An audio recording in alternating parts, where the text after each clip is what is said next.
Hi everyone. For this video, I wanted to do two basic things. Essentially, I wrote a piece about anti-Semitism, anti-Semitism, proper noun, versus anti-Semitism, with Semitism being lowercase and it's being a single word. And I have an academic preference where writing about monstrous myths and extending them beyond Jewish people being abused by them exclusively to other groups where those myths have extended into and are being used against currently, such as queer people being compared to vampires, for instance, vampirism being a form of blood libel that historically would have been used against Jewish people is now being used much more widely and openly against not just homosexual men, but anyone who's gender nonconforming, especially trans people. So that's just one example. And in doing that, I have various reasons why I prefer to use anti-Semitism with the hyphen versus without. And in writing this particular piece where I explain my reasons for doing so, this piece was originally written while I'm analyzing Tolkien and the anti-Semitism present within his own work. So that's where this piece originates or comes from. That's why I wrote it. That being said, as I was writing it, I also mention my own past with fascism growing up and my grandfather, who was a Holocaust survivor who fought in the Dutch resistance. And that comes up, and I wanted to basically read the opening portion of this piece, basically stopping right after I talk about him. And from there, I would like to watch a video of his where he talks about his time in the Dutch resistance under the Nazi occupation of Holland during World War II, because there are just certain things that I would like to unpack that I haven't in the written portion, and I thought, why not do a video where I watch the recording of him where he's being interviewed and go over that. And I just recorded it and watched it, the video itself. It's been on Vimeo for the past 15 years or something like that, but I decided to record a copy for myself because you never know, someday the video might get taken down.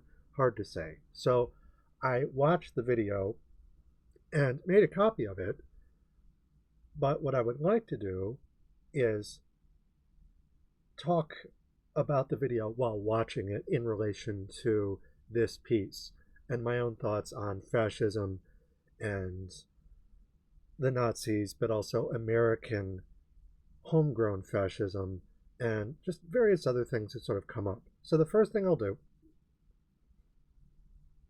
is I will talk about just this piece, or rather I'll just read the opening portion. And it's about 2 pages, and then we'll go to the video and watch that. All right. So this piece was originally written on my website for a manuscript in a book series that I'm writing, but the website is 18 and up. So I decided to publish this particular section on my old blog, which is intended for more like a general audience, like people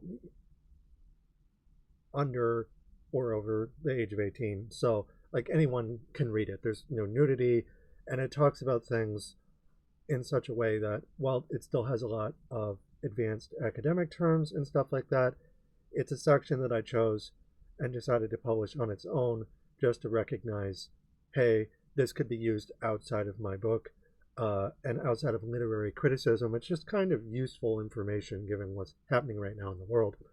So I'm going to read the first couple of pages of that from my old blog, and then we'll go to the video and kind of break that down bit by bit. All right. On anti-Semitism versus anti-Semitism. This excerpt, originally from my book series Sex Positivity, discusses the differences between anti-Semitism with a hyphen and without, and why I favor the former over the latter in my own academic work. It's part of a larger book section, but given its application outside my own material, I wanted to supply it here on my old blog, which is intended for a more general audience. Originally posted on December 30th, 2024 in Idle Hands Part 3, Goblins, Anti-Semitism, and Monster Fucking. Alright, and the rest of this is the section itself. A note about Zionism and anti-Semitism. It has been brought to my attention that academics and scholars tend to favor anti-Semitism without a hyphen versus anti-Semitism with a hyphen. Holocaust Remembrance explains it as follows, quote, "The International Holocaust Remembrance Alliance would like to address the spelling of the term anti-Semitism, often rendered as anti-Semitism with a hyphen. The IHRA's concern is that the hyphenated spelling allows for the possibility of something called Semitism, which not only legitimizes a form of pseudoscientific racial classification that was thoroughly discredited by association with Nazi ideology, but also divides the term, stripping it from its meaning of opposition and hatred towards Jews. The term has, however, since its inception, referred to prejudice against Jews alone, emphasis me. The unhyphenated spelling is favored by many scholars and institutions in order to dispel the idea that there is an anti-Semitism which anti-Semitism opposes. Anti-Semitism should be read as a unified term so that the meaning of the generic term for modern Jew hatred is clear. At a time of increased violence and rhetoric aimed towards Jews, it is urgent that there is clarity and no room for confusion or obfuscation when dealing with anti-Semitism." Unquote. And yet, here I am, using anti-Semitism anyways. What gives? The problem is, my work on Gothic communism doesn't concern Jewish people alone. It explores the holistic and widespread application of blood libel and relative persecution languages as having gone beyond Jewish people, but which were once applied aggressively, if not uniquely to them, as a criminalized non-Christian group. Don't forget Muslims during the Crusades, or later on the Irish Catholics by the Protestants. Blood libel, sodomy, and witch hunts have expanded beyond Jewish people to attack other marginalized groups, often by Jewish tokens in later centuries, e.g. queer people, women, Muslims, and pagans, indigenous groups, and people of color all being supplied tropes of a historically anti-Semitic nature, the so-called bad blood of slaves, and their foregone betrayal as codified evil servants, with sex workers and their discrimination being as old as Judaism, for instance. What bigots from older times used to punch primarily down against persons called Semite men has since been repackaged and sent tokenized back into the world. In other words, Zionism can't be separated from non-tokenized forms, which token elements try to emulate and downplay in bad faith. That's not simply the focus of my work, which it very much is, but something that needs to be discussed regardless of bystanders who haven't sold out. The word clearly has been weaponized by Zionism at this stage, and splitting hairs about a hyphen is a bit academic and furthermore dangerous, i.e. when the word, regardless of its punctuation, and not even changing the pronunciation, while my using of the hyphen serves an academic purpose, is clearly being used by colonizers decaying the Jewish body to fulfill a Christianized capitalist agenda, in which the feelings of non-participants in an ongoing genocide is, forgive me, considerably less important than exposing the genocide. Those feelings are still valid, hence my prefacing of the Tolkien critique with any kind of preamble at all, but they should never silence criticism regarding said word's current misuse, nor the tokenized actions Zionism represents when doing so. Just as we shouldn't invent brand new phrases to distance feminism from TERFs, nor should we regarding Jews and Zionism. Zionism is a radical, fascist form of Judaism, just as TERFs are a radical, fascist form of feminism, and each bleeds into fiction itself, meriting a radical response from us, i.e. to change the course of history on all registers. Radical problems require radical solutions, meaning bigots use Darvo and obscurantism to point the finger at their victims with their own language, witch cops hunting other witches above. Susan Moore's TERF is the ultimate slur against women, 2023.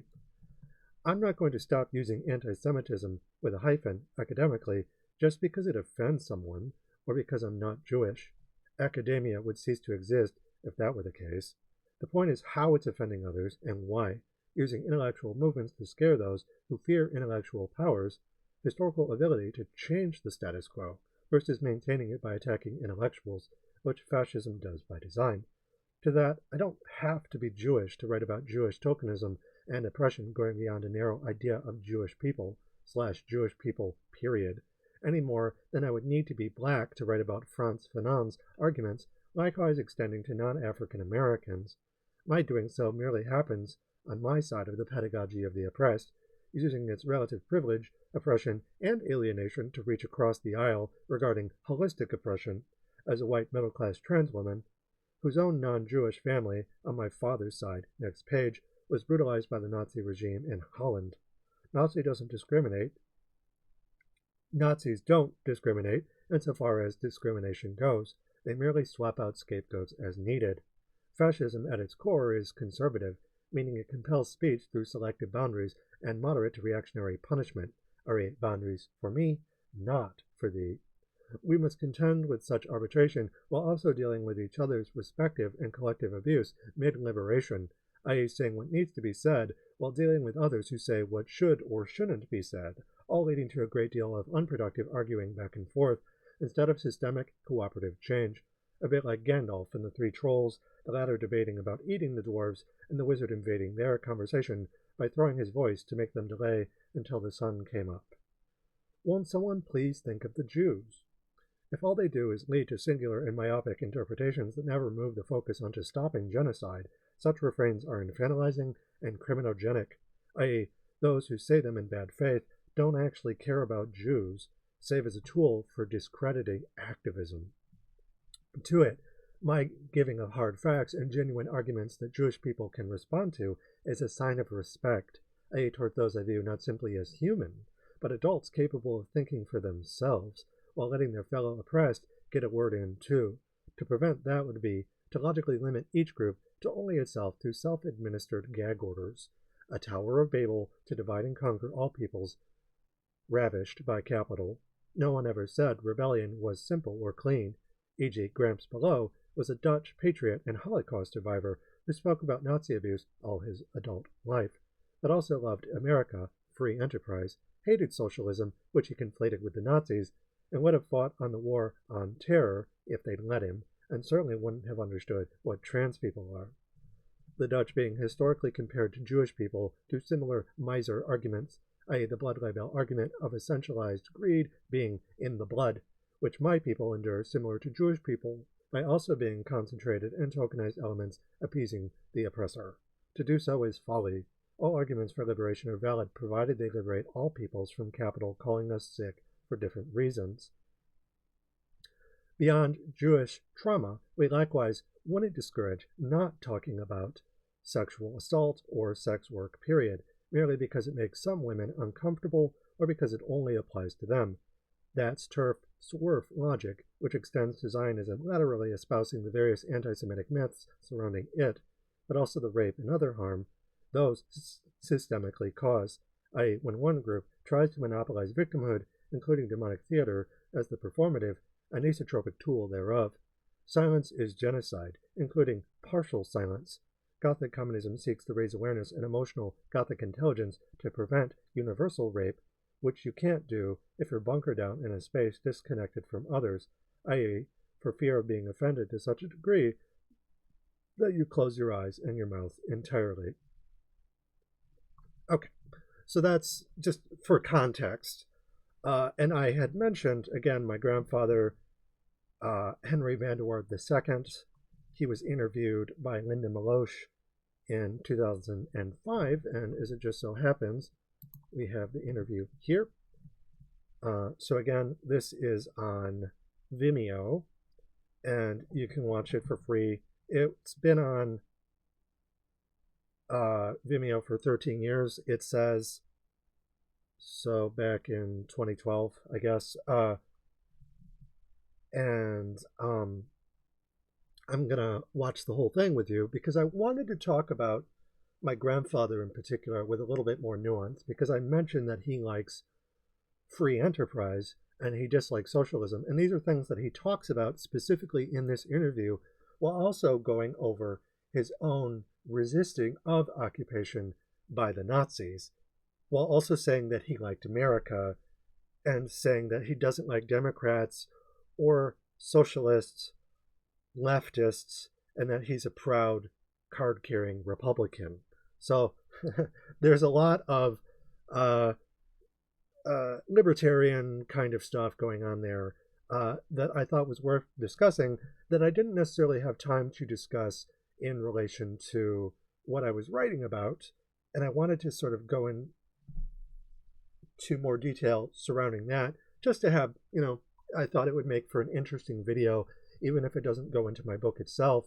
And also, now that we mention it, there's a point in the video, and I'll point it out when it happens, where he talks about being thought of as Jewish, because, again, this was a middle-class family in Holland that was being colonized or cannibalized by the Nazis, but also the Dutch population selling out to the tyrant. And in doing so, they were colonizing their own people. And when that happened, my grandfather, at one point when he's in the camps, is compared to a Jewish person. They actually confuse him as Jewish because of his appearance, but also his class position, his status. He looked Jewish, and he had things to take the way that the Nazis took from their own population, scapegoating Jews in particular, but also other groups that they could steal from as well, because all of this is a false flag to justify theft within the nation itself. And anyone who didn't follow the leader in that respect was a traitor. And this is something that happens to my grandfather, a non-Jewish person who liked America and free enterprise and all of these things, but because he didn't agree with Hitler for, oddly enough, conservative reasons, because Hitler, my grandfather's argument was Hitler and the Nazis, the National Socialists, he thought that he was dealing with leftists, and that's why he and his didn't go along with Hitler. That's his argument. So it's an interesting sort of window into the past. And I did want to mention it, though, in regards to myself, because just because I'm not Jewish, I can still talk about oppression relative to the Holocaust. Jews talk about having the Holocaust hang over them. It hung over me, too, and my family, because it didn't just affect my grandfather, it affected a lot of Dutch people living in Holland. And it's not like Jewish people have a monopoly on that. And furthermore, being trans, queer people were rounded up into camps. Magnus Hirschfeld and the Institute of Sexology was burned to the ground, and a lot of those famous photographs are of that particular book burning and the destruction of the books within Hirschfeld's Institute, and the sending of people who were deemed degenerate because queerness being seen as a symbol of modernity needed to be destroyed and rooted out. And sadly, my grandfather is someone who believes in a heteronormative nuclear family. Like, he wouldn't have understood, for instance, that I was trans. So I thought that would be some extra kind of context, not something I have room to put in the book, but something that I could talk about conversationally, given that I'm talking about my kin and my own ties to the Holocaust. Because when I was a little girl, my grandfather had all of these books on the war on his walls, and from the 1980s and 90s, in the early 90s, right after the fall of the Soviet Union, for instance, I remember those books and the discussing of the Holocaust at a time when it was just starting to be acknowledged. And I was fascinated with stories of the war, of his survival, of fighting the Nazis, not as a Jewish person, but as someone in solidarity with all oppressed peoples who were targeted by them, even though my grandfather and I didn't see eye to eye. So a lot of stuff to talk about, and why don't we get started here? And I'll just sort of push, pause, that kind of thing as we go. Real quick, okay, so Chelsea is Chelsea, Michigan is where I grew up. It is a railroad town. And so this railroad track, this is the old train station that used to run through. It's just a historical preservation at this point. It's not actually active anymore, but that's what this photo is of.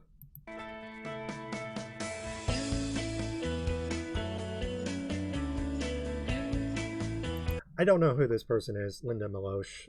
They're just, again, Chelsea is a gentrified white town. It's a town full of white people. And me and my family, we were basically the poor people in town.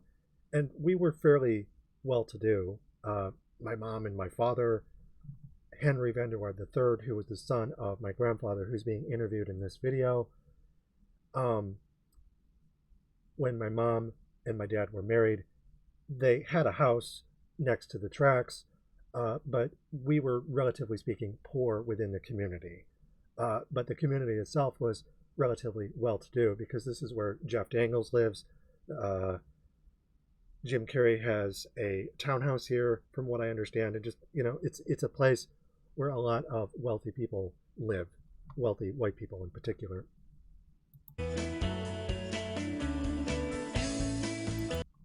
And this is really weird because this is Chelsea High, so I can't remember this girl's name, but this is from my class. So she's interviewing someone that I recognized from when I was in high school, and it's really weird because when I was watching this earlier, or even watching it now, it's just like, God, when this was recorded, I would have been a teenager, so like 16, 17 maybe. Well, actually, when this video, the interview itself, was recorded in 2005, I would have been 19. Excuse me. But when this footage was taken, I was still in high school, so this would have been like 2003 or 2004. So I would have been like 17 or 18 when this was shot.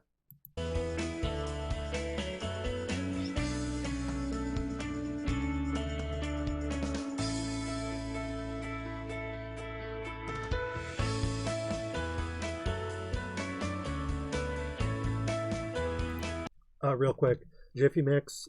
Jiffy Mix is a place in town, and they have Jiffy Mix facilities where they make basically Jiffy Mix products, some muffins, brownies, cornbread, and different boxes like that have a very white, red, and blue sort of distinct look to them. And to my knowledge, this is the only place where Jiffy operates. Perhaps they've extended to other places, but when I was in high school, it was kind of like an exclusive singular factory where they made all of their stuff, but it's sold all around the world, incidentally. So it's relatively well-to-do, but also in town, if you got a job at Jiffy, it was the kind of job that you would try and keep for life. So there would be a small number of people that would go into Jiffy, but the turnaround was not high. It was virtually non-existent.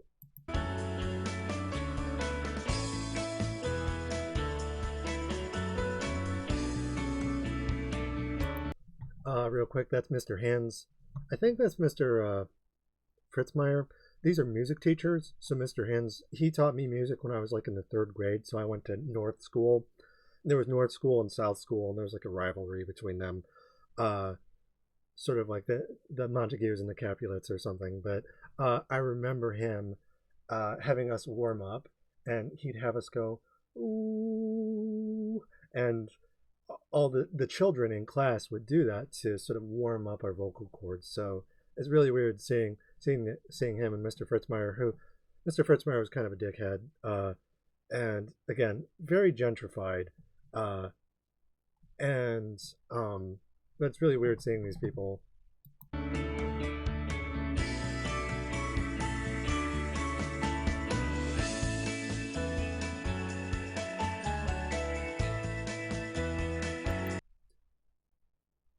I don't know a lot of this other stuff, and I'm just pausing at this building because, oh, it's a house and it's on fire in Chelsea. But Chelsea, there were a lot.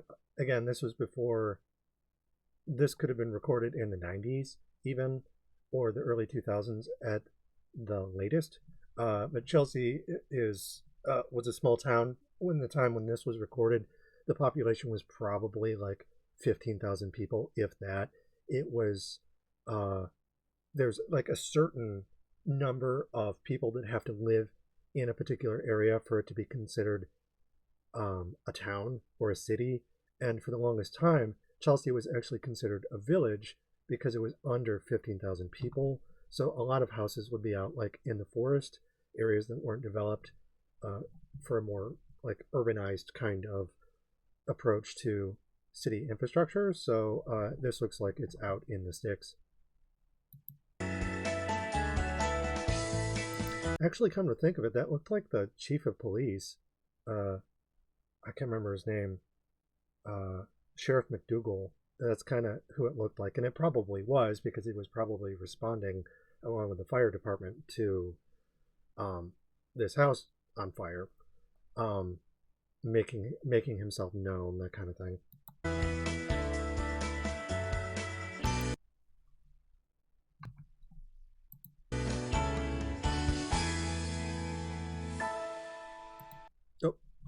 So real quick, this is the clock tower. So the Chelsea clock tower. It has a teddy bear factory in it nowadays. Back in those days, I don't know if the teddy bear factory was in it or not, but that's just what I remembered from this portion attached to it. They ended up tearing down and turning into a strip mall, but when this was shot, that didn't exist. And actually, to Linda's left, you can't see it, that's where the Jiffy Mix towers would be, and they're about a similar height to each other. But in any event, the interview is about to start. Welcome back to Around Town with Linda. I am Linda Meloche. Today I'm with Chelsea resident Henri Vanderwaard. He is a Holocaust survivor and a former member of the Dutch Underground. Okay, so again, I don't know who Linda is, but this is my grandfather. And at this point, I think he was 74 when this was shot. I'm not entirely sure. I believe he died in 2007, 2008, I want to say. I can't remember the exact date, but he was, I believe, 76. So he would have been 74 when this was shot. And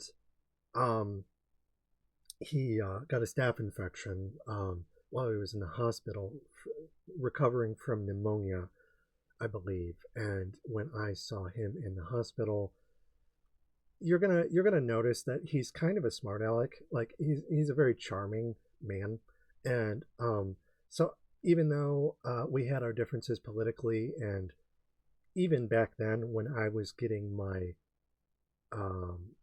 associate's degree at Washtenaw Community College, I ended up getting a 2-year degree from there in 2007, and I remember telling him about that when he was in the hospital, and he was very sick at this point. He was asking each of us, I was in the closet at that time, so each of us boys, what we were doing after high school. And I said that I was getting a liberal arts degree, and he said, liberal arts, what the hell is that? And that would have been in 2007, I believe, and then shortly after that he died. And from 2007 to 2014 I was out of school, and then in 2014 I went back, finished up, and got a transferable associate's to Eastern, and then from there I got my BA and then my master's, and then from there I did my postgraduate work. I call it an independent PhD. You know, it's 10 years of research from 2014 to 2024, and it's still ongoing. So, and I've written multiple books since 2023, 4 going on 5, and there's going to be a 6th one after that. So, but in any event, this would have been recorded in 2005, so I would have just left high school, and I was going to Washtenaw to try and save money because I was a poor bastard. So yeah, that's Grams. Henri, thanks for talking with me today. I want to start off with just a little bit of history. So can you tell me, where did you grow up? So take us back there. Rotterdam. Say that again? In Rotterdam, Okay. the Netherlands, Okay. 1930. And no, yeah, we went to. So yeah, right here, Holocaust survivor. He's a member of the Dutch Underground. The video Vimeo has his name as one word with a capital V. That's a misspelling of it. The way they have it spelled here is actually how Gramps would spell it, how anyone in the family would spell it. My dad's side of the family is pure Dutch. Southeast Michigan, there's a shitload of Dutch people. So Vanderwaard, Boersma, and various other people in Mertz who are all Dutch. And, there's a place, a Holland in Michigan that you can go to. Again, so pure Dutch on my grandfather's side. And this is how I spell my surname too. And, I've kept it even though obviously I've come out as trans, so I no longer go by my dead name. I'm Persephone, but Persephone Vanderwaard. My website, Vanderwaard Art. And there is an element of pride to my culture, even though I don't always agree with it, and there are things I could critique about it. But the fact that, it's like there is Holocaust trauma in my family, and this was something that I was exposed to as a little girl, and Grandpa would tell me stories. And the stories that he's about to tell Linda here, he would tell me when I was a kid, and I was like 6 or 7, because at that time, so in 95, 96, I would have been 9, 10 years old.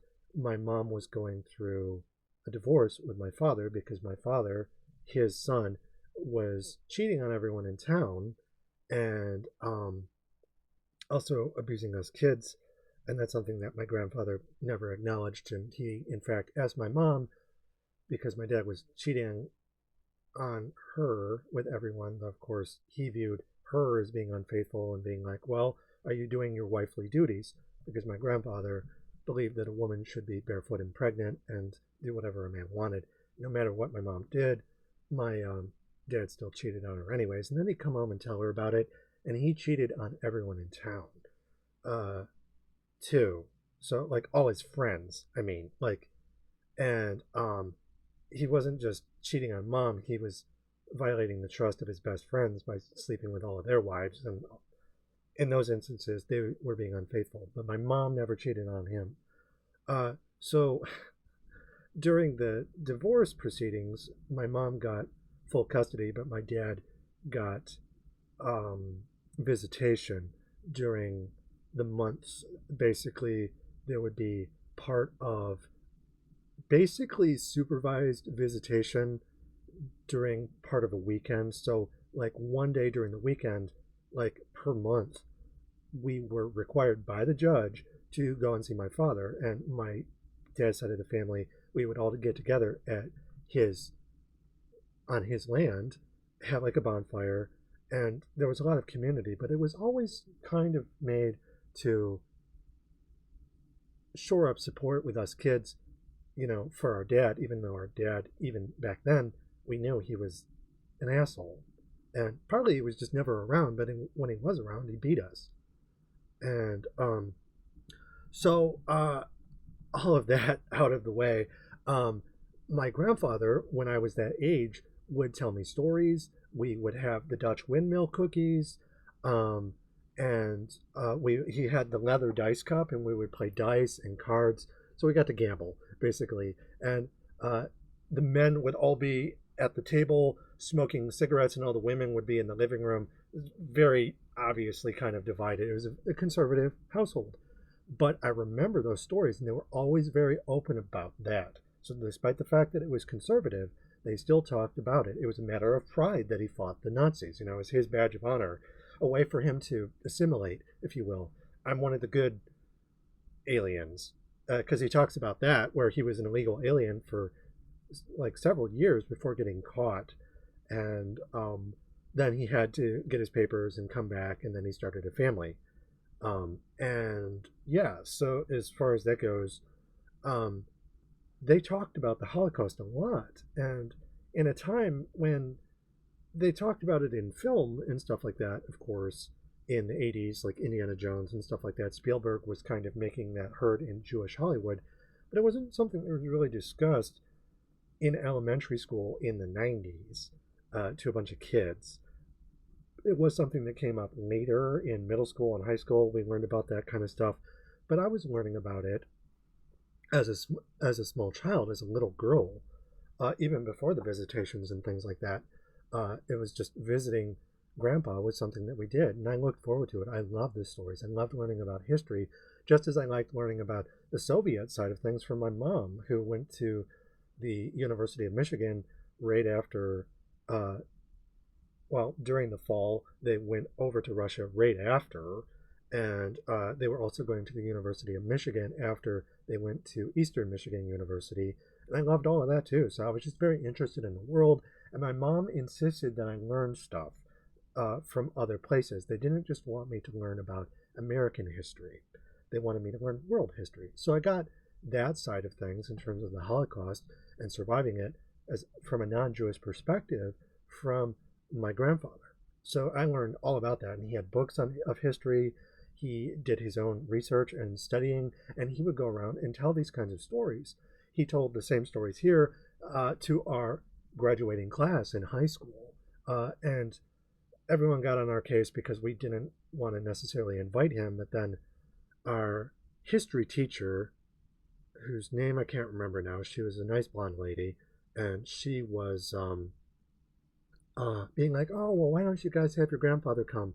Well, it's because we have some history and the divorce, and I've heard all these stories already, but my high school compatriots had not. And our cousin, Heather Cobb, who is the niece of my father, so the daughter of my father's sister, Auntie Chris, she was in that class too with us. And she's like, yeah, why don't you guys do it? And I'm like, why don't you do it, asshole? So she talked to Grandpa Vanderwaard, and he came in and told all the stories, and that was in 2004. So actually, that interview here was given after that, but it's the same stories, basically. And he would go all around the country talking about that stuff, from what I remember him saying. I don't think he mentions that here in particular, but he would testify to Holocaust survival and atrocities that occurred specifically in Holland. So it's an interesting perspective. 1939, the war started over there already. Before we get to that point, can you tell me about your family? Tell me about your mom and your dad and your siblings. They had an export business. Cauliflower, cucumbers, tomatoes, lettuce, and all that kind of stuff. And they go 4 o'clock in the morning to the market in Rotterdam. They had 2 wagons with horses, and they go to the building where they had girls working, and they put them in boxes, and they bring them, or they ship them down to England, Germany, Sweden, produce. Yes. Okay. Did you help with that family business? Oh, yeah, when we were young, yeah. My father used to kick me out of bed 4 o'clock in the morning. And what did you have to do at 4 o'clock in the morning? Just go with him to get. Real quick, there's a lot of birds in the background. My grandfather lived in the country, and behind them is this steep decline, and there's just this huge dip into this forest. And it was, back in those days, it was everywhere. But it was just this giant open area, and my father and my father's cousins and just close relatives would go in there and hunt deer. But I don't think that black looks like a log, but basically over there is where they would burn bonfires. And my father loved gasoline and would pour always way too much of it onto the bonfire and make these huge fireballs to please us kids. But also all of the birds behind the camera person, who I think is actually Auntie Chris holding the camera. I imagine this was probably recorded on a camcorder, though it could have been like an early 2000s digital camera at this point. They started to have those around this time. Behind them is my grandfather's house, and he had a giant bird feeder. So you see all these birds, and my grandfather explained to my little brother Joe that this was his idea of heaven, and he loved the animals. And it's that very like Americanized pastoral, right? Where this is where my grandfather would go to die, and he was surrounded by animals. He loved the birds, and he would feed them. And they had this big ass bird feeder, and it had like this anti-squirrel device on it. So if the squirrels tried to eat the bird seed, they get electrocuted. So yeah, I just wanted to point that out because there's all these fucking birds in the background, and that's what's going on. Get out of mother's hair Okay. because there were 6 kids in the family. Oh, okay. Tell me about the 6 kids. Where are you in order? In the middle. Okay. That can be. Tell me about your siblings. I have an older sister, or I had an older sister, Sophia. And then I have a brother, Marinus. He's an architect. Also, sorry to keep pausing, but like these photographs, this is before Holland was invaded by the Nazis. And so I forget exactly when the invasion happened, 1940, 1939, thereabouts. It would have been after Poland. So, and the Ardennes and whatnot, but basically during the time of rapid expansion into other parts of Europe. Before that, at this point in the 1920s, Holland was doing quite well for itself. They, compared to Germany, they, my understanding of it is they weren't suffering the same consequences of the war that Germany did. To my understanding, they were not a member of the, I forget the two sides, but they weren't on the losing side of the war, and they weren't suffering the penalties of the Treaty of Versailles, and they didn't have a depression after World War I that the Germans did. And the Germans, from what I understand, there was a period in the 1920s where Germany was doing okay for itself, but then there were all these loans that were taken out by the German upper class to rebuild Germany after the war. Basically, America blew Germany up, and then Germany had to borrow money, take out giant loans to rebuild itself with materials from America. And they then defaulted on those loans and made the middle class foot the bill. And I forget exactly when that happened, but there was a depression in Germany that mirrored one over in America, except it was worse from what I understand, or certainly to a similar degree. But you could argue that it was worse because it led to the rise of fascism in Germany to such a degree that they took over. Whereas in America, they had fascism, and fascism originated in America, and the Nazis were actually inspired by America and its propaganda system and Hollywood. So Hitler had his own version of that. They were basically copying America, but it was a more radicalized form of settler colonialism. Go east, young man, as opposed to go west, young man. And Lebensraum was the German version of the American genocide, and the Russians and socialism and all of that were the Native Americans and Manifest Destiny, Divine Right, that kind of thing. But the Dutch didn't have to deal with all of that, but they were still, they were affluent, but they were not immune to fascism, though they sort of caught it on the chin from the spearhead pushing into Holland out of Germany. And that happened to a lot of places. It happened in France with the Vichy regime and various other places that were rapidly invaded, and then there were lots of concessions being made with the colonizer. They were trying to appease them. But these photos, in any event, the way that Germany existed in the 1920s and what they were going through wasn't happening in Holland to the same extent, from what I understand. And when Nazi invaded Holland, partly it was just to take what they had. So these photos sort of paint an interesting picture, because circa 1920s, while the beer hall push happened in 1923, and then 10 years later in the 1930s, Hitler is out of prison at that point or thereabouts, and becomes Chancellor of Germany in 1933, 1934. Could have the exact dates wrong, but basically in the 1930s, Hitler becomes Chancellor, and then it's all downhill from there. Architect, he still live in Holland. And then it is me, Hans or Henry. And then I have my sister Riet, what is still in Holland. And then I have a sister by the name of Johanna, Joke. She is in Holland. Okay. And then I had a sister and she was in Greece, Christine. Wow. That is why her name is Christine. Okay, all right. And you named one of your daughters after her. All right. So tell me then, you're growing up in Rotterdam. So tell me what your life was like. What was school like for you?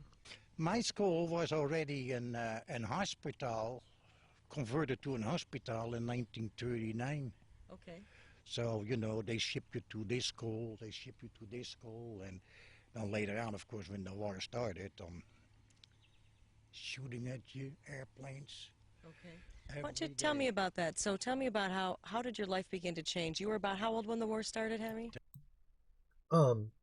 Real quick here, a lot of these war stories are the same stories that I was told as a little girl.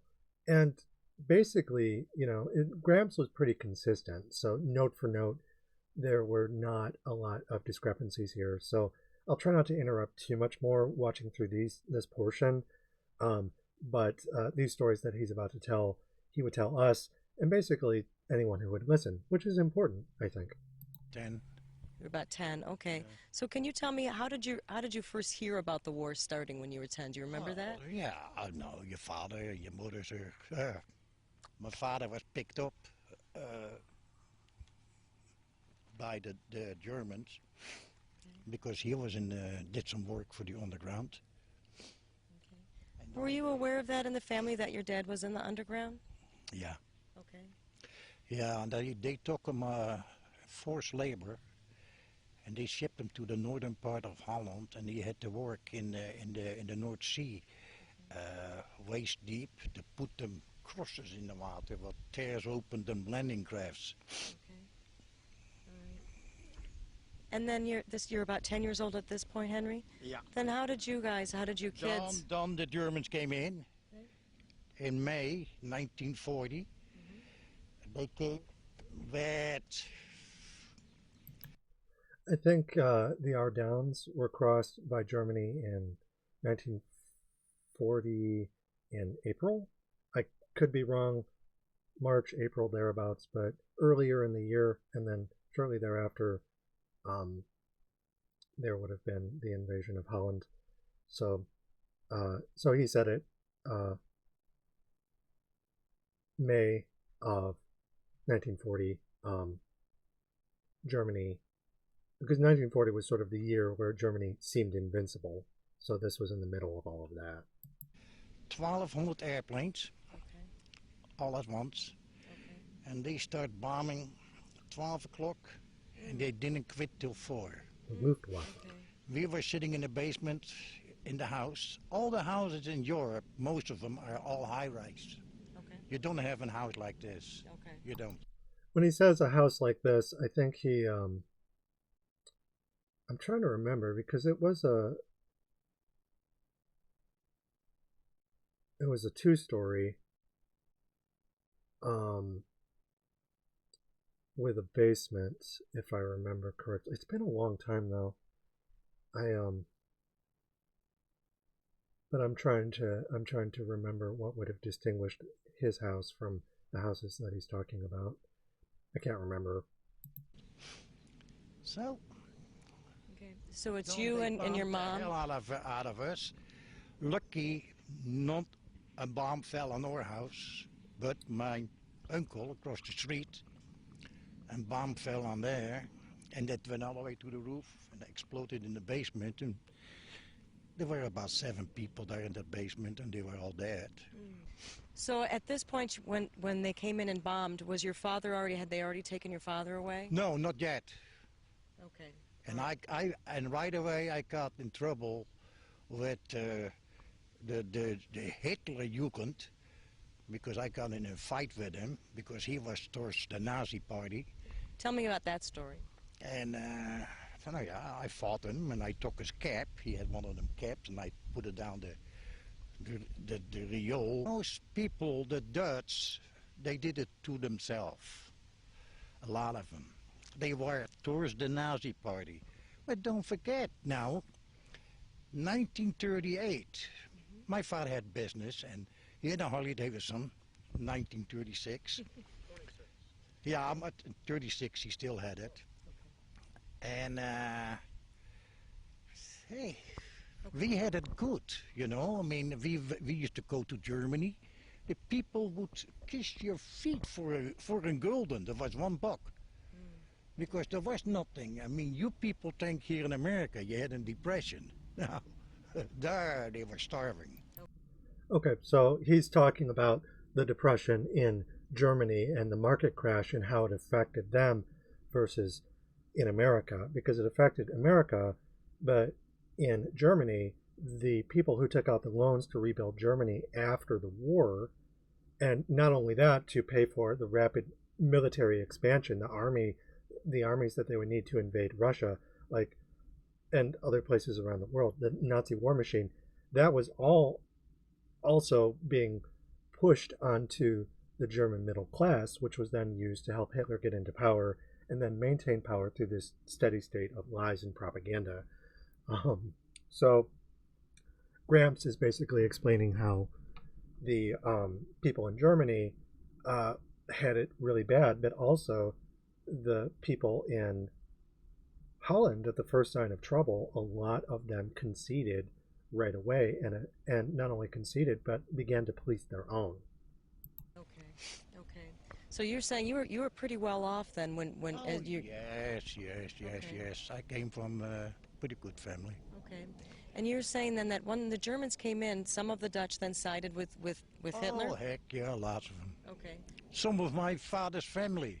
So how did you and do you know how your father and your mother decided that that's not the way that you were going to go? Do you know how that was decided? What do you mean? How did they decide not to follow Hitler then, or not to get you involved in Hitler Youth and whatnot? No, because my father was also, he believed in free enterprise. Okay. He does not believe in... Oops, sorry. So yeah, right there, my grandfather's father, so my great-grandfather, Henri Vanderwaard the First, or Henri Vanderwaard Sr., was someone who believed in free enterprise, or at that point would have been laissez-faire capitalism, I imagine, or like thereabouts.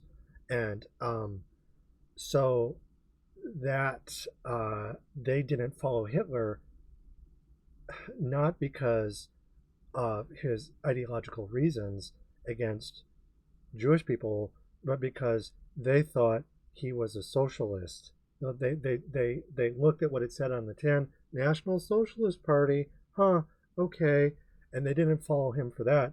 And it turned out that, they also just didn't want to be colonized. Go figure. But the reasons weren't as noble as you might think. It was, it's a fairly Dutch thing to do. Well, we want to make money, basically. So, but that led to them disagreeing with the Nazis, oddly enough. So the Nazis might have had better luck if they stuck with just being like, look, but the thing about fascism also is that it's capitalism in decay. So they're about taking and stealing things and enslaving people through a sort of neo-feudal model and the decay of the state and rapid military expansion and the defending of the ruling class and old money through said expansion. Imperialism come home to empire, and the Dutch didn't like that. So that's basically what happened. Socialism, bureaucracy, and all that kind of stuff. Okay. So they didn't like socialism or Hitler's brand of socialism, and that's the reason that they were thrown into the camps. But they were still thrown into the camps. And again, you could argue that it's imperialism come home to empire and the Germans cannibalizing the Dutch and the lowlands is just another facet of that. And so that is the way you go. Okay. How do I came to that? I like free enterprise. That is why I came to America. Okay. Oh, and we're going to get to that story in a little bit too. I want to go back to when you talked about fighting that one boy. Do you remember the story of how did you come across that the boy? He lived in the street by me. He's a boy lived in the street by you. There is blocks, big blocks, and he lives there. And his father was on the Nazi party, and he comes out the door with an Hitlerjugend costume on. So I didn't like it, and I flattened him. You flattened him, okay. Then what happened next then? Did they find out about that? They went to my father's house. Okay. And they were ready to shoot him. And then, of course, they start doing them things like they come to the street with a radio, a loudspeaker on the car. By 1 o'clock, we're going to have all the radios outside. Now, there you see radios as high as the roof. They were there, and they put a match to it. And they better be there, because we will be 4 o'clock. We'll have one more chance to get all them radios out, and after that, they find a radio, poof, Okay. they shoot you. Yep. Did you as a family then turn in all of your radios? No, I stole some tubes from torpedoes from the Germans. Okay. And I made a little radio myself, Okay. but my father and mother didn't know it, because if they would have found it, it would have been my father's death. Right. Okay. I was a naughty boy those days. Oh, okay. So, Yeah, it's pretty wild to think about. Like, you hear about people in America misbehaving, boys will be boys, that kind of thing. But, the stories that he's telling are true. Like, I remember that story, of the radio story, where he would tell me that there were certain families that didn't turn over all of their radios. And the ones that got caught with them afterwards, the families were just lined in front of their own houses and shot. They were Holocaust by bullet, as the expression goes. And so what they were doing is they were trying to get rid of all the radios, and they were trying to isolate people, divide and conquer. And that was a strategy that they did. And my grandfather, to fight back, kept some radio equipment, or rather he cannibalized it from the enemy's weapons, specifically a torpedo. Yeah, it's you try and imagine that if that kind of thing happened in the United States, like America is a police state, it's a settler colony, that kind of thing, and it never stopped being one. But the degree of police violence, if white people, the most privileged group, found themselves being exposed to that kind of brutality by the ruling class, where they were being marched out of their houses because they kept their cell phones or their computers or whatever, and then shot with machine guns. How do you think the right in America would respond to that? They wouldn't take it lying down. I mean, you have people like Elon Musk and Vivek Ramaswamy arguing with the MAGA types over various sort of betrayals and political concessions. Like, you're not even approaching that level of betrayal yet. And so it's pretty wild. It really puts things into perspective, the kinds of violence that happens during fascism to people and what they'll do to survive. And he knew that if the radio was found that he made, that it would have, killed his father, but he did it anyways. tell me about now then, they took your father away then. At this point then it's just your mom and then the 6 of you kids. Yep. Okay. And I never want to take my brother with me because he always got caught. Yeah. So I just went on my own. Don't forget, we were 11, 12 years old. Okay. Monday morning, goodbye, Mom. You went out the door, no money in your pocket. Okay. You went 20, 30 miles. You walked to the farmers and tried to get some work, Okay. get some food, and try to come home by Saturday. Okay. How did you keep the family business going with your No, dad not there? we You lost didn't. it. You lost it. The Germans took everything, the Duitse Reich. My father took the train down there, And the only thing he came home with was a shotgun and something else. He shipped the produce down there, and they never give him his money. The Duitse Reich, they took it. Okay. Now we lost the business. Okay. A father was, when he worked in the North Sea, screwed up his loans and every darn thing, you know. He never was the same. When did you see your father again after that? Oh, well, only about 4 or 5 months later, and he came back. And I remember because my mother had a key from a closet where you kept the food in. And you get a loaf of bread in the morning, that's about yay big, I would say, yeah, maybe this high. And it was made out of split pea and flour. And then you took a knife and you said, now, that is for this morning, that is for this afternoon, and that is for tonight. And if you eat it all, you don't get nothing at night. Okay. So, and my father was so hungry when he came from there, he broke in and his fingers were frozen. He broke into the closet. Okay. Yeah. Yeah, that was a rough time, I tell you. But, hey, that makes a man out of you. I guess so. Pretty fast. Yeah. Tell me about now, Henry, when you were about 15, you said that you entered the Dutch underground. Can you tell us? No. That is when I was 14, Okay. because my teacher, I went to a school, an electro instrument maker. All right, so real quick here, he would have been 14. And if he was 14, he was born in 1930. So 1944, this would have been, the Germans invaded Holland when he was 10. By the time he was 14, the Nazis were on the losing end of the war, fighting a war on multiple fronts, and their hold on the territories that they did have in France and Holland, the ability to resist their occupiers was growing, and these places were slowly being liberated bit by bit. So my grandfather, by the time he was in the resistance, when he was 14, the Nazis would have been losing. And his father was the head of the underground. But then the Germans came and they beat them to death.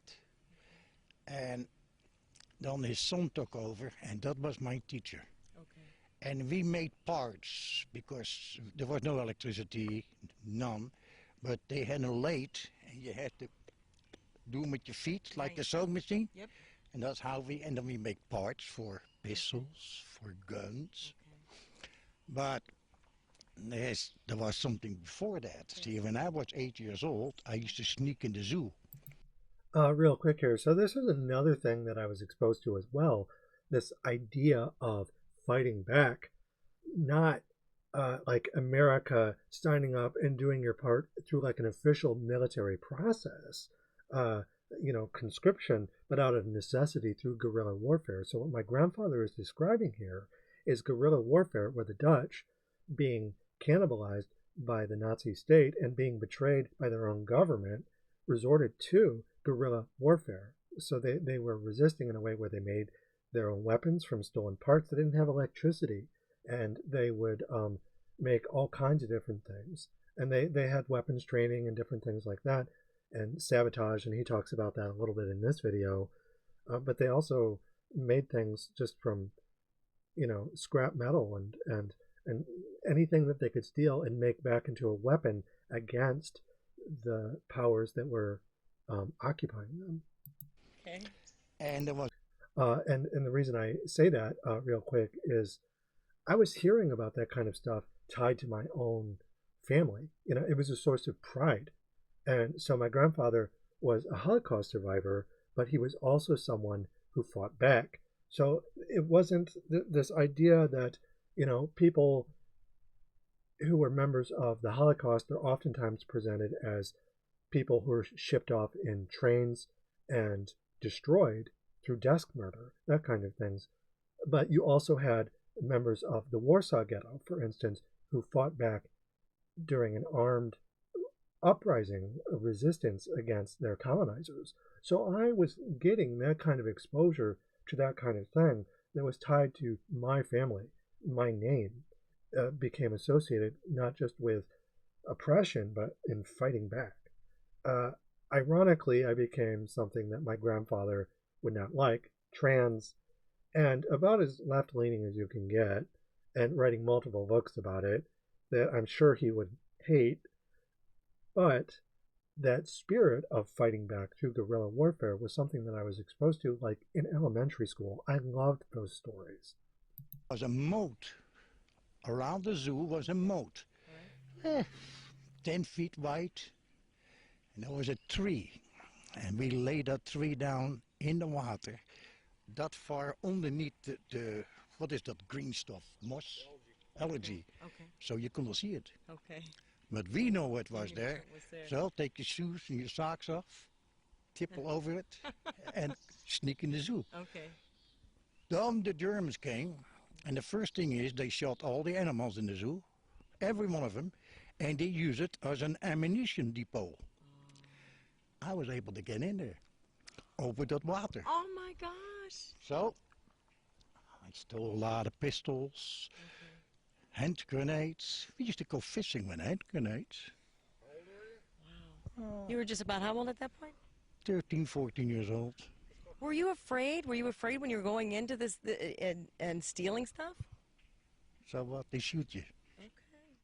That is life. I mean, yeah, it happened every day in Iraq. Okay. Today. Okay. Americans, you do not know how to live here. My grandfather is equating life with fighting back.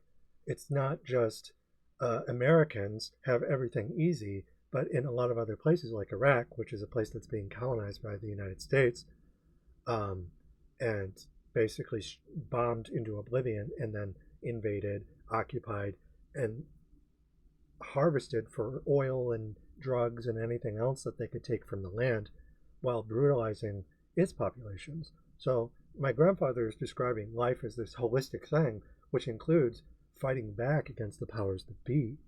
And it's a little ironic, of course, because he's comparing himself to the Iraqis. And I think the power dynamic and just the relationship between East versus West and Orientalism and things like that is obviously asymmetrical.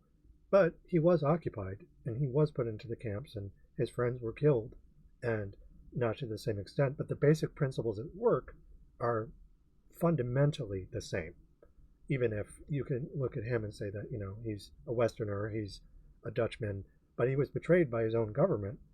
And, so betrayal takes a lot of different forms. And as to what betrayals occurred exactly in Iraq relative to its own people, I couldn't begin to tell you that. It's not something I'm as familiar with. But he has this tendency to see himself as a rebel. But in his case, he actually was, despite the fact that he loved America. A lot of people do. They fall under that spell. What it is. You do not, and on top of it, you don't appreciate it either. I agree. I agree. All right, so tell us now that you're in the Dutch underground now and you're making parts. Now, yes, I made parts for the teacher, and he had connections. And then, towards the end of 44, my brother and I, we were supposed to go to the German border and bring some letters from the underground to a monastery down there. While we were there was a hell of an air raid. The planes came over, the Americans and the English and the Dutch, because they were master in the air in 1944. The Luftwaffe no longer existed, at least not to nearly the same extent that it did. Like, they may still have had planes, but they weren't masters of the air. And at this point, the Dutch, as he said, they're bombing their own country at this point. And this was an especially dangerous time to get caught, because there would have been an element of vindictiveness to the people who betrayed you, were afraid that of what would happen. The people, once liberated, would seek revenge against people within their own government who stabbed them in the back to begin with. So a lot of times what would happen is they would kill people from their own country. while the liberators from within, or probably coming back within their own country as it was being liberated, were bombing it as well. So it was a very complicated time. Germans didn't have no more airplanes. So, don't be cut down there. We were underneath the fire, bombs. My brother went somewhere in a foxhole because he had to go poo-poo. Okay. And that's why by him fell the shells, and by me the bombs fell. When it was all over, I didn't know where he was. Okay. But he lived. He lived, okay. But in the same area. Then I was with a friend, and his name was Ari Blazer. He was a Jewish boy. Dark curly hair. Of course, I had dark curly hair too, so they thought I was Jewish too. Okay. All right. Yeah, so there you go. I mean, there's this idea that the Germans thought that he was Jewish, and a lot of times their ability to distinguish different cultures wasn't exactly nuanced, and a lot of times they would try and infiltrate the Dutch underground, and the Dutch had a particular phrase in Dutch that the Germans couldn't say. And if you gave them that expression, it was oftentimes a surefire way to out a German spy because they just couldn't say it. And but the idea is that the Dutch were being colonized by the Germans in a way not dissimilar to how German Jews and other people, other undesirables and degenerates in the German eyes, the Nazi eyes in particular, were also being treated. And that physical distinction, oh, well, he had dark curly hair, he had non-Aryan features, was something that happened to my grandfather, even though he's not Jewish. But he looked Jewish, and he was middle class, upper middle class, arguably. And the Germans treated him, and his own people who were siding with the Nazi regime, treated him the same way that the Jews were treated.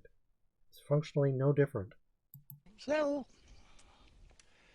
we had to go somewhere. And we went to some farmers down there, and we came down. There is, how you call that? It's more like a castle. It is not a castle. They call it Achterhof, but then the Germans, they used to call it Kuhhof. Okay. And there is where I came. There was the castle was here, all barbed wires all around. They had a guard, and they picked us up, the Germans, because alongside of it they were shooting V2s. Okay. So I was in the wrong place and the wrong time. Okay. All right. Also, at that point, the V2 rockets, like there were various sort of Wunderwaffe or wonder weapons, propaganda weapons. When the Nazis were losing the war, they were trying to maintain their position of power by basically refusing to admit that they were losing the war and that they had these wonderful weapons, and those weapons would turn the tide of the war in their favor. And one was the V2 rocket. There was also the Tiger tanks and the storm rifles. I can't say the German. Sturmgewehr, the storm rifles,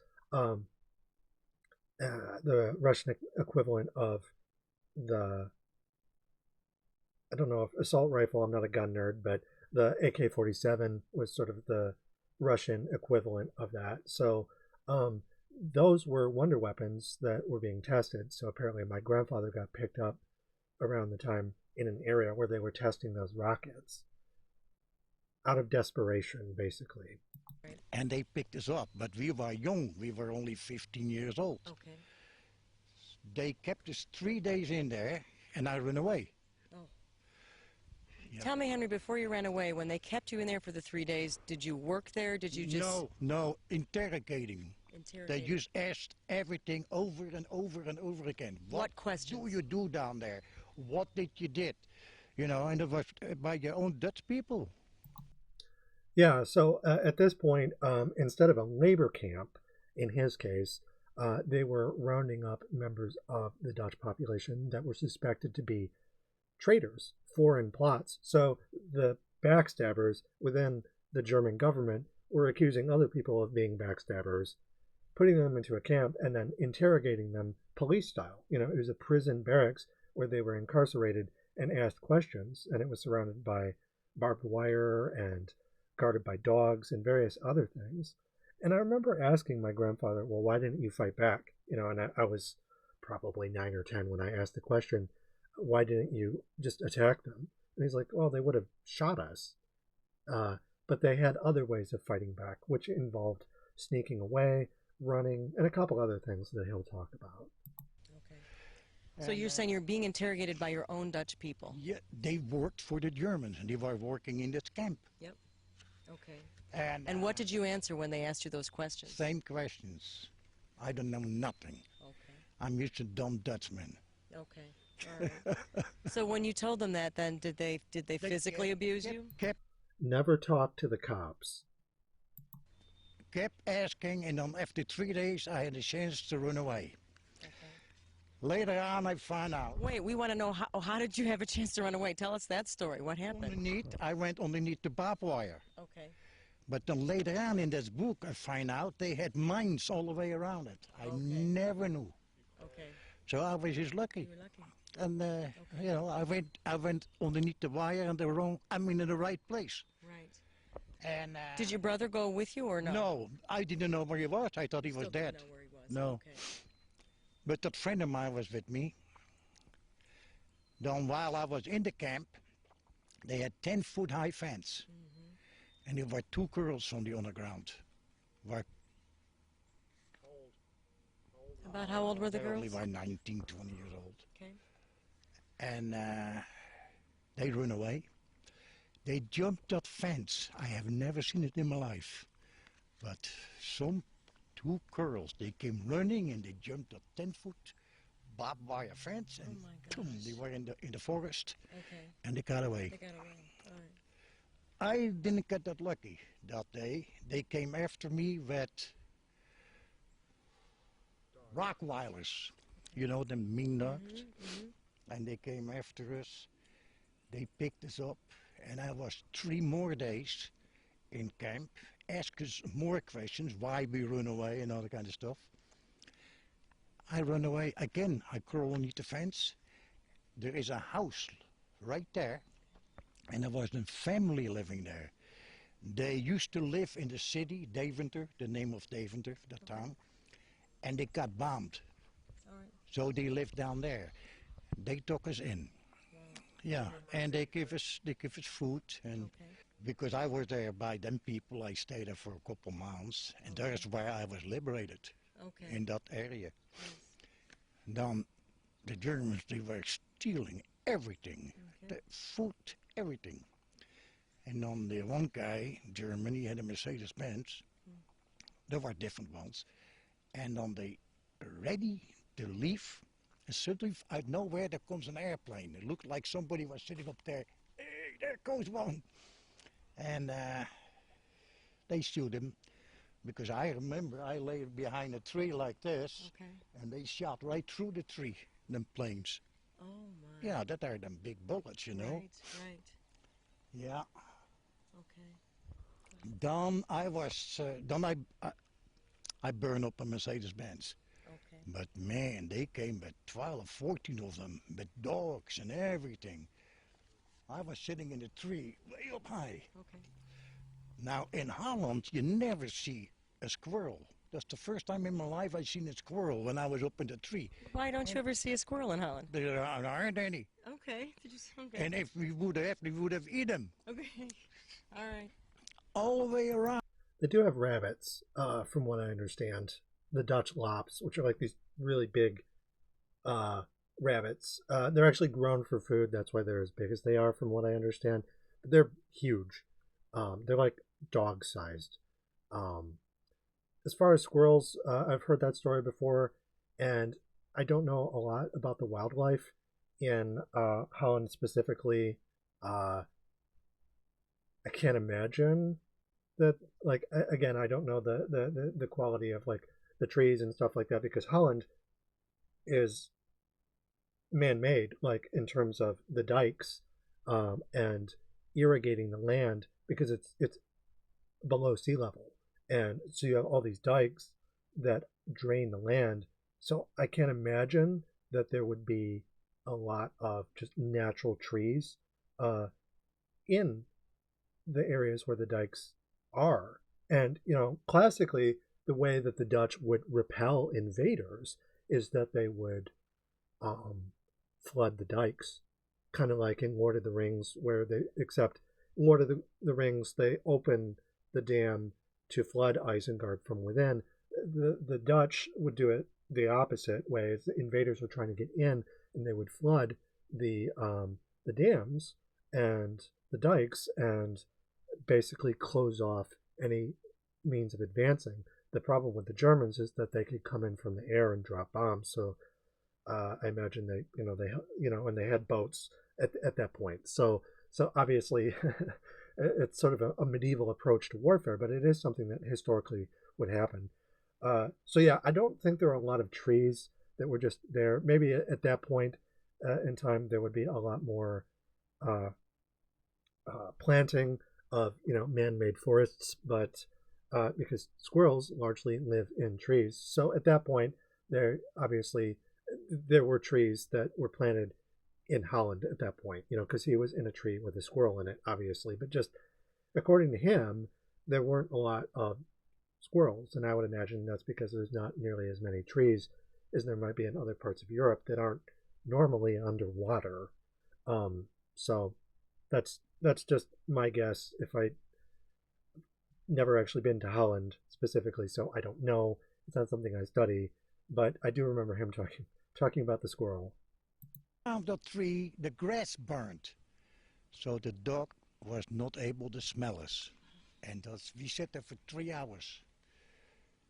And later, I should also add that while he was up in the tree and he saw the squirrel, he was praying that the squirrel wouldn't bark at him, because squirrels, they have that territorial kind of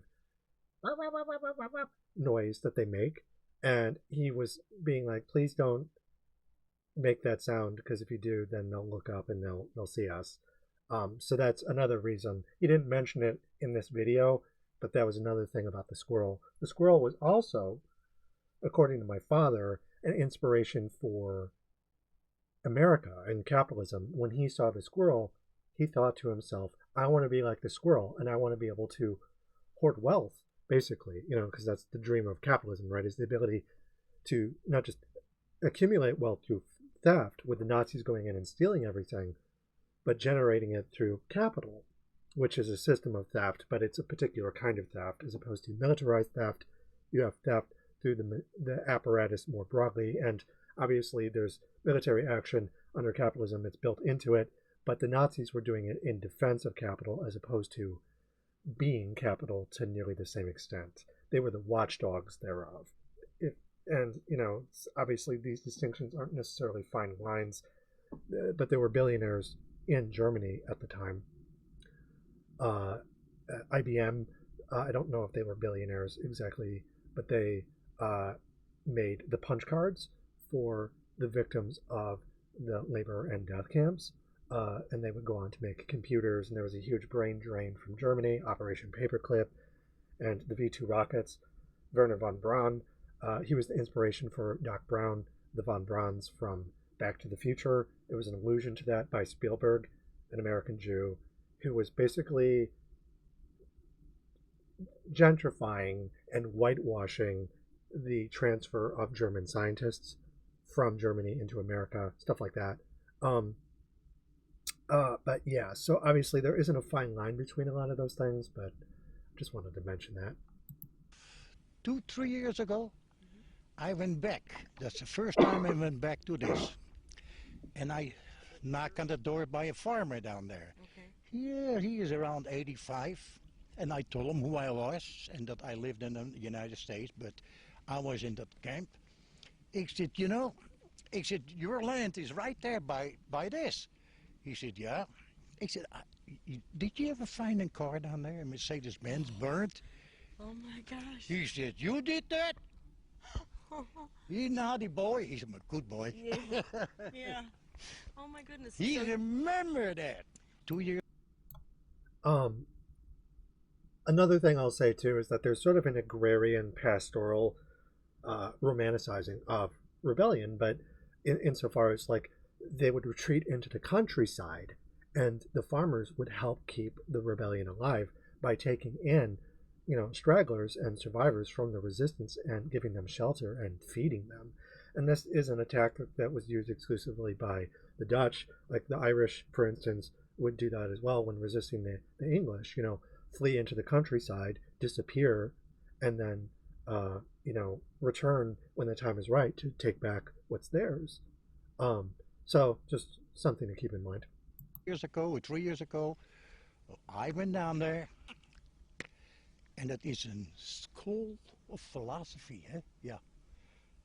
Yeah, that's what it is. Okay. And I knocked on the door, and then I went. The lady didn't want to talk to me, but then she said her husband was then in that castle or whatever. And I went down there, and I told him who I was. Ik said, what happened? Ik said, of course, the fence is gone. Right. He said, but it used to be a little house here. The guard was in it, because I remember the airplanes came over, and they shot on that car, and they were all bullets, holes way on top, and then you don't see anywhere in bullets. And I come walking in the door, and there's a German laying down there. He got shot right through here, and this was all gone, Oh my goodness. Freak thing. Yeah. Just one bullet. My goodness. Ik said, dat is gone. Ik said, and then where are them graves from them people what they killed? Because they killed the last day of hours before the Canadians came. They killed 10 underground people, and it was a horrible death. Because the first Canadian was a black guy. Okay. Nice and heavy set, and he came on a brain carrier. Hey boy, where are the Gestapo? He said, come with me. So I walked on there. He said, there no more? I said, no, they left already. So he drove to the barbed wire and all that kind of stuff. And the first thing what we saw was some 10 graves. They were dark, but they were not in the grave. They were laying alongside down there. And sometimes I can still dream about it. How they killed them. In the papers, they don't know nothing about it. They keeping it a secret. The archive or the papers cannot be opened up till 2011. I haven't looked into that specifically, but one thing I did want to mention is that these people were Dutch people killing their own. And these killings that he's about to describe, they basically had just enough time to kill them, but not enough time to bury them. So the Canadian troops force former prison guards to bury dead prisoners. So this is where my grandfather was kept, and basically sort of a bit of poetic justice here, where they're forced to look upon the people that they killed and left to rot. And they killed them, and my grandfather will describe this in a moment, in very brutal medieval kind of ways, right? A return to a neo-medievalism, if you will. Capital defending itself decays into sort of a medieval state, and to defend capital and old money and interests, of which capital is built around. And these people, it's revenge killings, basically, where the people who betrayed their own kind are angry at them for resisting their own occupation, and when they killed them as brutally as possible. They're protecting somebody in Holland. I don't know who it is, high up. Okay. So I can get no information. Okay. So in 2005, so he said the record would be unsealed at some point. I should probably look into that. I don't know. It didn't occur to me. I thought the date was later than that, but in any event, he was trying to look into things where the record was still sealed. It was still classified. Basically, they're just waiting for all the people involved to die. And case in point, my grandfather would not live to that date. And but the point being is that these revenge killings were done by people who were overseeing the camps, and there were people who were sort of captured or imprisoned and punished by the liberating forces. But the people responsible within the government, my grandfather is explaining, are protected. And when he was trying to look into that kind of thing, and obviously this was just right around the beginning of the internet age, so I don't know how available that information is now, but just in terms of like a paper trail, somebody in the government, according to him, was protecting the people who were responsible for what happened to him and his friends. Did you know any of the people there? There are 10 of them laying down there. One of them looks like they took an axe and split his face both ways. And the other one looks like they took a sledgehammer because his brain was sticking out on this side and on this side. And there was an Italian guy down there, and he had a pin to his ear that came out this way. I was 9 when he told me these stories. I was also 9 when I saw Alien, but I realized even from an early age that the kind of gore that might occur in something like Alien isn't just the stuff of fantasy, but it's tied to settler colonial violence and brutality and the revenge killings and all of the rhetoric surrounding that through like anti-Semitic myth and stuff like that, that is directed by the fascist state, which is like a dog with a bone or a spearhead, and it's being thrust into these different groups and seeking out traitors that it could kill. A byproduct of that is the brutal kind of violence that he described. And that was something that I was exposed to, before I hit puberty. Old enough to remember, but I was still very much a child. And So, Henry, are these people that you knew from the Dutch underground? No, they were in the camp, and I was there too short in the camp. Okay. But because the first thing what I did is I tore my pants. The reason they left me alone, the second time I ran away, Yes. because it was cold as the dickens, but I cut my pants short. Okay. Took a scissor, clipped it off, and it makes you look like a little boy, and that's why they didn't bother me. Homegrown wisdom. As far as that goes, also it bears repeating that at that point, when they ran away the second time, they didn't chase them, partly because in 1945 during the winter they didn't have the manpower to do that, so they would have had no choice but to just let some start slipping through the cracks, basically, because very much cracks were starting to show in the Nazi war machine, especially in other territories besides Germany. And Germany was getting very desperate at this point in the war. They were convincing people that they were werewolves and the werewolfen and the werewolf speech and their own forms of home defense, and were actually the rebel and were fighting back. So it's the same kind of rhetoric, but in their case, they were obviously, the chickens were coming home to roost for good, because that would be the death of the Nazi state. Anyways, obviously fascism doesn't die quite so easily. Okay, that was very clever. All right, so tell us, Henry, now then, so the Canadians have come in and liberated the camp, and then what happened from there? What did you do? Then I went with the Canadians in an American outfit, liberated the rest of Holland.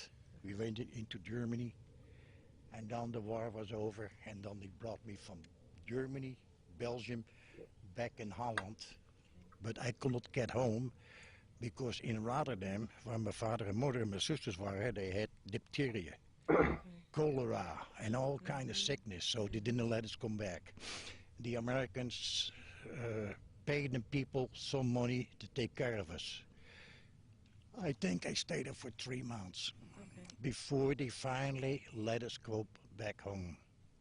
Do you remember about that reunion then with your mother and father? Now, they thought we were dead because I never know what happened with that letter. But my mother had 2 letters from the Red Cross. One from my brother, and he did the same route, but he was not in the camp. He was by some people and a farmer, he stayed. And he did the same thing. He went to Germany, Belgium, and also down in the southern part of Holland he came. And the letter says, Mevrouw Vanderwaard, so and so, your son is safe and sound back in Holland. Okay. Moet ik zeggen? Hallelujah. Look at that. Well, now you So the rest of the video talks about him assimilating, basically. So he spends some time traveling around the world. He was in like it was like a maritime sort of patrol, and he was in that particular outfit. He had wanderlust and sailed around the world, and he would play chess, and he washed dishes for a little bit, but he hated that. But they liked having him on board the ship so much.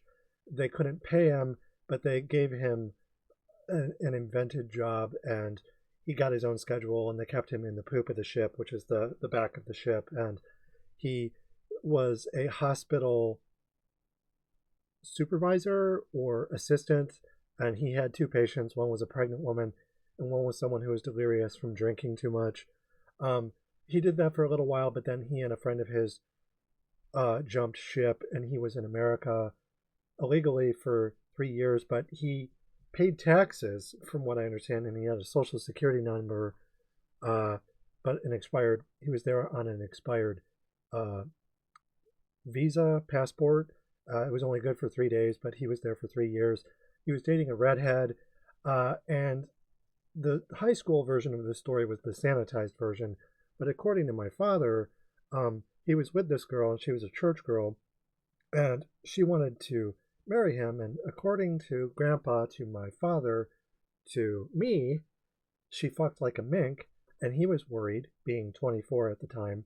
So this is about going on 10 years after the liberation, and him going around the world for a bit, and then him finding his way into America. He was 24 at the time, so he had been in America since he was 21, old enough to drink, basically, and 1952, and he was with this redhead who fucked a lot, but she wanted him to marry her, and he said no. So she found out through the church, the ladies spilling tea, that he was there illegally. So she was jilted, the jilted ex, hell hath no fury, that kind of thing, told the immigration authorities and turned him in. So she wasn't, she wanted a husband, and he used to tell us this story. There's a snake that goes over the railroad tracks. A train runs over its tail and cuts off its tail. The snake, to see what happens, turns its head around, and the train runs over its head and cuts its head off. The moral of the story is, don't lose your head over a piece of tail. And my grandfather told this story to all of us penis havers in the family, just because, oh, well, in his eyes, we were all young men. I was in the closet at that point, but he's like, yeah, don't be like your cousin and get a girl pregnant kind of thing. And from there, you're sort of stuck, It was weird because he believed in family and stuff like that, but he also thought that you should have time to be free from marriage. So he had radically differing and warring views about that. Like, marriage was something you did like when you were Bilbo Baggins's age, and then after that, before that, you were supposed to just be free. So it was kind of like an abstinence thing, though, even though my grandfather liked women. So I don't know what it's sort of almost like an early version of men going their own way. Or I guess they're just supposed to spend time amongst other dudes, with J.O. crystals, jacking it with a bro or something like that, because he's like, yeah, you're young, don't spend time with women, because they can get pregnant and then you're stuck with them, was sort of his view. But then conversely, he was very proud of his family. He had put down roots, sown his wild oats, and he was very proud of his heritage, and his 4 children, who's 6, 2 of them died, but so my 3 aunts and my Auntie Joe, Auntie Moke, and Auntie Chris, and then my dad, Henri Vanderwaard III, and my twin brothers, Henri Vanderwaard IV. He's very proud of all of that. But when he was younger, he was almost afraid of women, but not not enough that he wasn't uh, giving in the temptation. I guess that little redhead, and red hair is a Dutch trait. He specifically had dark curly hair, but there are lots of redheads in Holland, and I think that comes from the Scandinavian side of things. Holland being closer to that part of the world.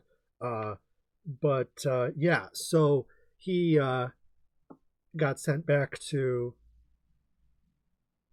Holland, and he got a couple of jobs, and he was able to basically try and immigrate legally as opposed to jumping ship, because that's literally what he did in the 1950s. But in 1970, I want to say he came back to America, and I don't know the exact year that he came back to America, but I believe he wound up in Chelsea in 1970. And he had a plumbing and electrician business, I believe. But he was sort of uh, like not almost like a glorified handyman, that kind of thing, from what I remember. And my brothers and I, we had this plastic toy shark, and we flushed it down the toilet, and it got stuck because it's this giant inflexible piece of plastic. So my grandfather had to come and get the shark out of the piping because it got stuck. He was not happy, but that was the kind of work that he would do. And so it was like heating, plumbing, electrician. It was a trade, and but he made good money, and he had his own place, and again, that side of the family, they did pretty well for themselves, and they were immigrants who went to America, and so second generation immigrants at that point. So uh, as far as that goes, I'm a third generation immigrant then, because my grandfather, then my parents, and then me. So and I was close enough to my grandfather, and my dad too, and just all of the second generation immigrants were very proud of their heritage. So I was exposed to a lot of that kind of stuff. But my grandfather, started a business, had a wife, and she died 6 months before I was born of lung cancer. Keep him barefoot and pregnant is what he did with her. He believed she didn't work, even though, apparently women's work isn't a thing, or giving birth to children isn't a thing. But in Grandpa Vanderwaard's eyes, women didn't work. They were baby factories, basically. And so once he reached that point in his life where he wanted to put down roots and start a family, the men did the work, the women didn't. As far as Auntie Chris, Auntie Joe, and Auntie Moke, I want to say that Auntie Moke was married and largely didn't work, but I don't want to speculate about that. I'm not as close to my aunts. I know that Auntie Chris, I remember, yeah, I guess I don't really know, but by and large, Grandpa Vanderwaard certainly believed that women shouldn't work. And there's a point at the end of this video where she asks Grandpa Vanderwaard, say something in Dutch. And he says something in Dutch for a second, but he ends the video by saying that he hates socialism, he loves free enterprise, and leftists and Democrats suck, and that he's a proud Republican, but also that every day is a gift and you have to appreciate things.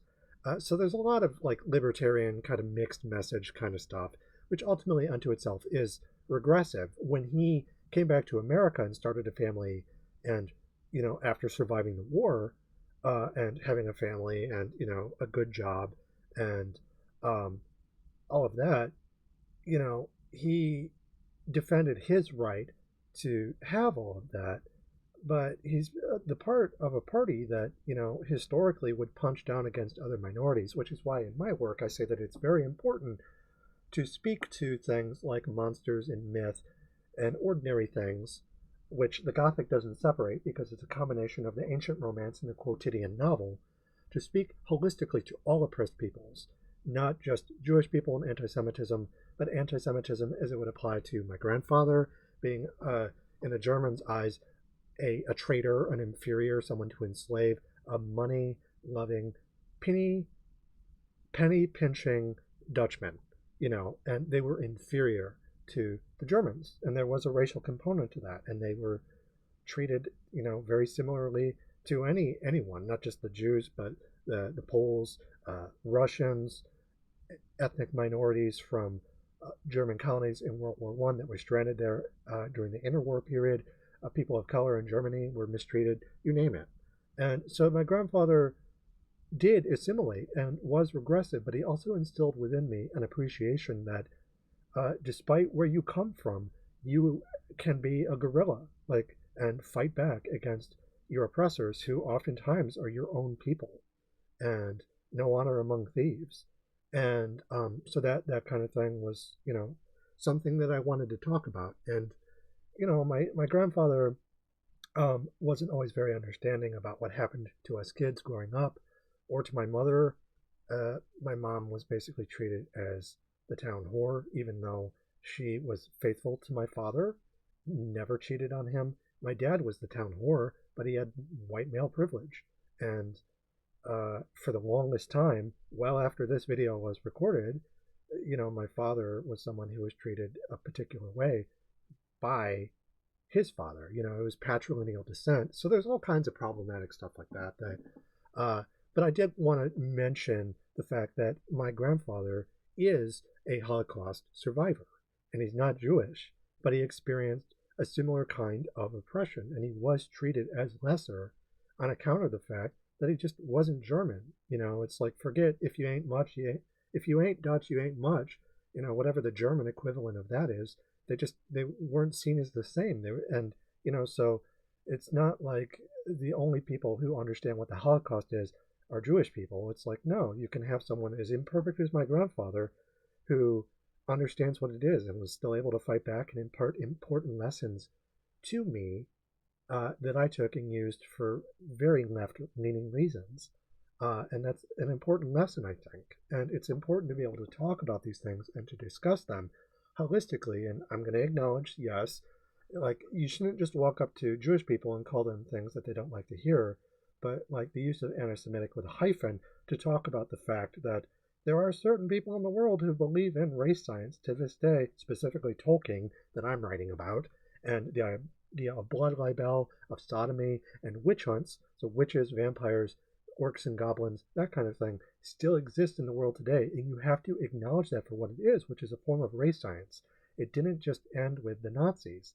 And furthermore, with Zionism going on right now and all of that, it's just something that we need to be able to talk about and not just say we need to sort of sanitize it and distance it from the race science, because it might upset certain people, and it's complicated and difficult, and I wouldn't walk up to someone and say anti-Semitic, but you can't hear a hyphen. It's an orthographic phenomena, so it's not something that you're even going to encounter in spoken conversation unless you're talking specifically to me about this piece that I'm writing. So it's the kind of thing that you're only going to really encounter in academic circles or in political discussions, written political discussions online. It's not something that's going to really come up outside of that. So I don't know. I just wanted to provide some extra context. I wanted to talk about my own history with the Holocaust and how the history of that hangs over my head and my culture and where I come from. And I don't even strongly, I'm proud of my heritage up to a point, but I was never like my cousins or people from my dad's generation, where they were just like, Dutch is like everything to them. And it's seemingly all that they care about, and certain members of my family served in the military, acting like they're spreading freedom through the war on terror by making bombs that they drop on countries of black and brown people. It's like, so like that kind of thing always pissed me off ever since, 9/11 and the beginning of the war on terror. They used the same kind of rhetoric that my grandfather did to further American hegemony on the global stage. And it's like, no, it's a huge betrayal. It's a class betrayal. They became world police and used their Dutch heritage for that. Whereas I'm using it as a form of introspection to remind us that, lots of people suffered during the Holocaust, not just Dutch people, but also queer people and the Pink Triangle. And again, ethnic minorities outside of Jewish people. And say nothing of the people that died in Russia at the hands of the Germans and of Stalin's regime. And a lot of that being exacerbated by the West and their controlling and manipulating of things on the Western side of things before, during, and after World War II. So there's all kinds of shit like that. But, you know, when people talk about World War II and the Holocaust, you think that the only people who died were Jewish, and that's just not true. And these conversations are especially cogent now in regards to Zionism and its rise. And, oh, you know, people worry about anti-Semitism and it's just a Jewish word, and it's not, because those things don't just apply exclusively to Jewish people. They didn't back in the medieval period because they burned witches and queer people at the stake, and sodomy charges were a thing. And these legends became increasingly divorced from Jewish people, in fact. The Nazis revived it, of course, but then they used that as tokenized propaganda to say, we were the ones who suffered during World War II. Never mind the Russian people in pogroms, never mind the people on either side of that particular barrier who suffered.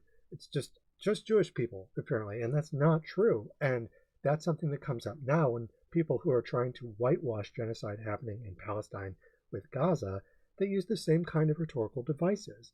And I'm someone who studies that historically, but also praxially, you know, when we're analyzing this stuff critically in between fiction and reality, or fiction and nonfiction, this kind of critical thinking skill is quite useful. So yeah, that's my thought process behind it. I hope that you enjoyed some of the stuff with my grandfather. I'm not going to finish the rest of it because he largely kind of just talks about life after the war and some of his adventures, and I invite you to go and watch the video. I'll provide a link in the description.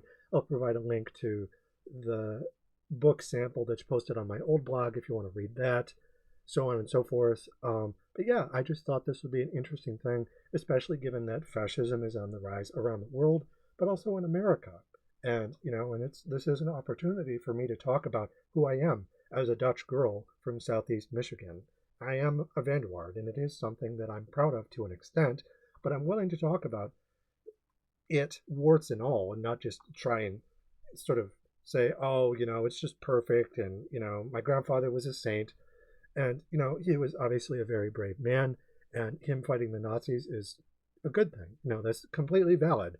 And he was a guerrilla, he was a fighter, he fought when he was, you know, he wasn't even legally an adult yet, and he was doing things that most adults in America have no idea about, save in popular stories where they think that they're calories from the Terminator or something like that. My grandfather actually did that shit. But, you know, it's people would go on, Auntie Chris would tell me about my father that he's not his grandfather because my father would live in my grandfather's shadow. Well, I don't want to do that, but I can still have pride in my culture, and I can still use it to talk about things that I'm passionate about sociopolitically, you know, and what I do with artwork and all of that stuff, and my activism. You know, we can learn from the past to avoid repeating it in the future, because this kind of information is going to be very relevant in the not so distant future, because in less than 20 days, Donald Trump takes office. So this is kind of important. But in any event, I hope that you found that interesting. I'm going to cut it off here. If you have any thoughts or feedback, let me know.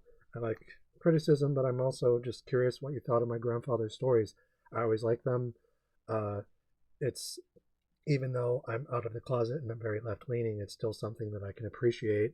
You know, he's someone who could always make me laugh, and he was someone who, despite his flaws and his willingness to overlook the abuses that my father was doing, always treated us kids well. And that's something that I wanted to say. So it's like people aren't perfectly good or bad. You know, it's like a percentage. And my grandfather, for the most part, really cared about us kids. And my dad, it was a court-ordered thing, but Gramps actually gave a shit. And he covered for my father just to save face and stuff like that, and that's a shitty thing to do. He didn't treat women very well insofar as they didn't really have rights, and they were just baby factories. But he provided, at least in that respect, which is almost the bare minimum, But really, everything should be equal. But my grandfather didn't believe in that. He believed in free enterprise. So there's a lesson to learn from that too.